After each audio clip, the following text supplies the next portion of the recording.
நீலகிரி மாவட்டம் கோத்தகிரியில் கோடை விழாவில் முதல் கண்காட்சியாக காய்கறி கண்காட்சி நேரு பூங்காவில் இன்று முதல் தொடங்கியது. அந்த காட்சிகளை பார்க்கலாம்.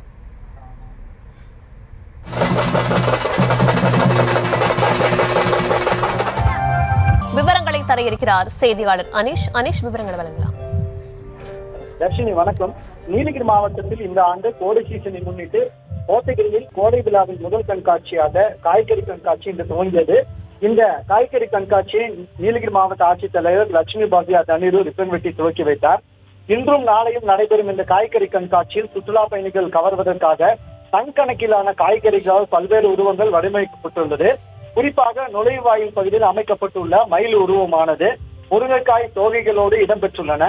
மேலும் பூங்காவில் நுழைந்தவுடன் தன்னை கவரும் வகையில் பச்சை மிளகாய் கோவக்காய்களை கொண்டு தஞ்சாவூர் தலையாட்டி பொம்மை தமிழர்களின் பாரம்பரிய வீர விளையாட்டான பெருமைப்படுத்தும் வகையில் ஆண் பெண் இருவரும் சிலம்பம் விளையாட போவது போல் வடிவமைக்கப்பட்டுள்ளது.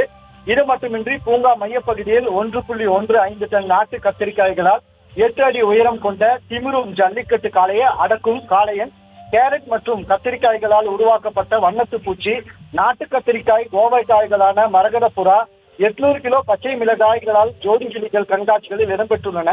இது மட்டுமின்றி தமிழகத்தில் உள்ள பல்வேறு மாவட்டங்களைச் சேர்ந்த தோட்டக்கலைத்துறை சார்பில் அரங்குகள் வைக்கப்பட்டுள்ள மஞ்சள் பூசணி, புலி, சிங்கம், நாட்டு கத்திரிக்காய்களால் உருவாக்கப்பட்ட மாட்டு வண்டி, கத்திரிக்காய், முள்ளங்கிகளான பாண்டா கரடிகள் போன்றவை வடிவமைக்கப்பட்டுள்ளது.